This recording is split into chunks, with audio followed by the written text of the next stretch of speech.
The first night, I slept in room 313. The wallpaper smelled like rain. Not the clear scent after a storm, but a slow, patient damp that belonged to old houses and forgotten promises. The clerk gave me the key with a smile that did not reach her eyes. "Quiet room," she said. "Good for thinking." I told myself it was a small warning wrapped in kindness. I could not imagine then how wrong that calm would be. The hotel sat where the city forgot to shine. Its sign had letters missing. The lights in the lobby were polite. And the elevator moved with the reluctance of a tired animal. Guests moved like shadows collecting near doorways. Room numbers marched along the corridor, and 313 waited at the end like the pause before a sentence. The key felt heavier than brass. On the first morning, someone slipped a folded paper under my door. The paper had a tiny map and a single line in blue ink. "Remember what was lost." The maid would not look at me when I picked it up. She made small gestures as if she feared the room might overhear. That night the television woke at 2 and showed only static.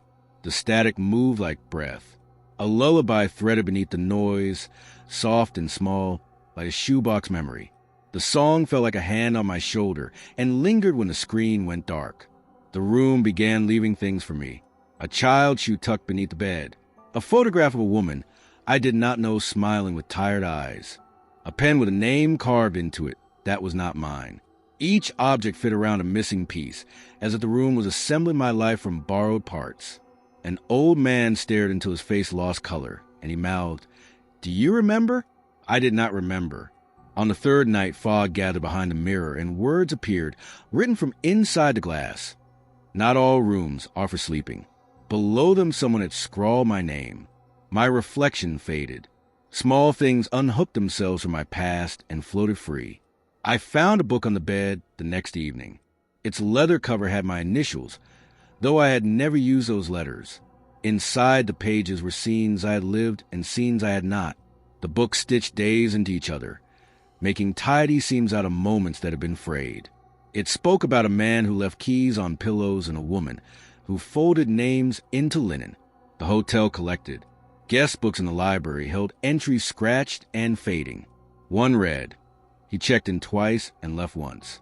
Another, "Room 313 keeps what it needs." An old photograph showed a man in a suit with a face like a map. Someone had carved beneath it, "Do not let him remember." One night the corridor lights died, and only the number plates glowed. I followed the faint light until the door to 313 opened before my hand reached it. Inside, the wallpaper moved as if it remembered rivers. A child's laugh echoed from the closet very far away. The leather book lay open on the bed. At the bottom of a page, someone had written 2 lines. "If you want out, leave the key on the pillow. Or write your name on the wall and give them a piece." I thought of the clerk's small smile and the maid's hands. I thought of the old man's shaking mouth. Fear can be a simple thing, and it makes decisions where thought cannot. I put the key on the pillow. Morning arrived with a thin, clear light. My suitcase was zipped and my clothes were folded as if I had packed them. In the lobby, the clerk looked at me with something like relief. "Some leave keys," she said. "Some leave names." I asked if I had left anything else. She shook her head. "We keep the rest," she said. For weeks I believed I had left the hotel free of its reach. I told myself the book was a trick of tired eyes and shoved the thought to the back. Then one evening, walking by the hotel, I saw a young woman at the desk. She took a key and read a paper with a tiny map. The door closed behind her like the blink of an eye. Sometimes I try to list what the book took. It named moments that felt private. The first time I lied to my brother, the color of a scarf I forgot in winter, the exact words a teacher used that sank into me. It kept small defeats and softer triumphs. I thought those things were mine, secret and locked. The hotel read them as if they were notes in a ledger. I started to notice patterns. Syllables repeated in different guest speech. A single melody threaded through 2 different voices. The hotel was less a building than a slow reader. It learned what to ask for and when to keep quiet and kept them. At night, now sometimes I find a lullaby under my pillow. Sometimes a shoe appears by the door when I wake. I keep my keys in a tin and count them until the metal is warm. I never go back to that hotel. but it leaves small traces like loose change. I will smell rain on a sweater and feel the weight of a key in my pocket and wonder which memory belongs to whom. If you ever find yourself in a hotel with a tired sign and a clerk whose smile does not touch her eyes, be careful what you leave behind.